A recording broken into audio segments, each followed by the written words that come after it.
പിന്നെന്തിനാണ് പ്രാർത്ഥിക്കുന്നത്? ഞാൻ പ്രാർത്ഥിക്കുന്നയാളാണെങ്കിൽ ഞാൻ വാക്കും ഭാഷണവും കൂടാതെ കാണിക്കുന്നത് എൻ്റെ എല്ലാ വിഷയങ്ങൾക്കും ദൈവത്തിൽ ആശ്രയിക്കുന്ന ആളാണ്. നമ്മുടെ ഇടയിൽ ഒരു സഹോദരനെ ഞാൻ കണ്ടു. ആള് വാഹനം ഓടിക്കാൻ വിദഗ്ധനാണ്. ഞാൻ വളരെ സൂക്ഷ്മമായിട്ട് അദ്ദേഹത്തെ ഒബ്സർവ് ചെയ്തു. ഏത് സമയത്തും ഇരുന്നാലും ആദ്യം പറയുന്നത് നമുക്കൊരു വാക്ക് പ്രാർത്ഥിക്കാം. എന്താണ് അതിൻ്റെ അർത്ഥം? ദൈവത്തിന് അറിയത്തില്ലേ എങ്ങോട്ടായി പോകുന്നതെന്ന്? അറിയാം. പിന്നെന്താ ഈ പ്രാർത്ഥിക്കുന്നത്?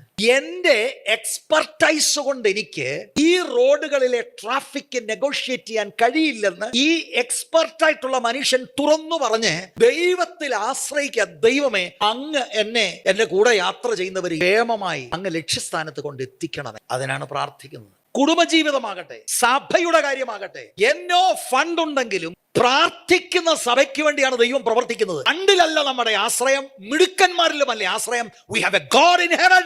ദൈവത്തിൽ ആശ്രയിക്കുന്നതാണ് പ്രാർത്ഥന.